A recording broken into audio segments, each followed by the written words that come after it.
वज़ीर आज़म ने काफ लीग के MKM को कोई पेशकश नहीं की। हुकूमती इत्तेहादियों का बासे झुकाव अपोजिशन की जानिब हो गया। अपोजिशन के पास नंबर सोच से भी ज्यादा हैं। नून लीग और पीपल्स पार्टी पंजाब की वजारत आला काफ लीग को देने पर आमादा। मुस्लिम लीग से मुआहिदों के आसिफ अली जरदारी जामिन होंगे। MKM के जरदारी के साथ 70% मामला तय पा गए। चौधरी परवेज इलाही के इंकशाफात, इमरान खान पर बिगाड़ पैदा करने का इल्जाम।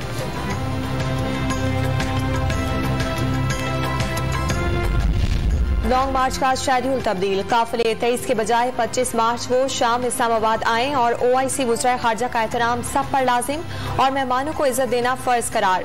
मौलाना फजलुर रहमान ने हुकूमत से मुफाहमत का इम्कान मुस्तरद कर दिया। आज अपोजिशन का हंगामी इजलास तलब।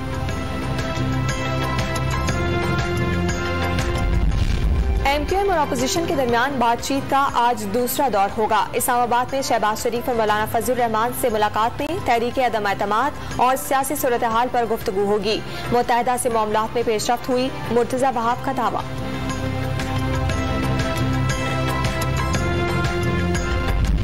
वज़ीर आज़म इमरान खान आज स्वात के ग्रासी ग्राउंड में खिलाड़ियों का लहू गरमाएंगे। जलसा 2 बजे शुरू होगा।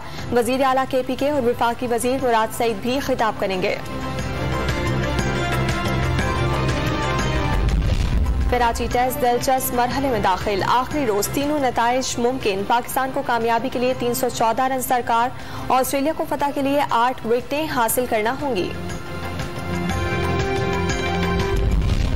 और रूस का अमरीकी सदर और कैनेडियन वजीर आजम पर पाबंदियों का ऐलान। रूस में दाखिले पर पाबंदी लगा दी।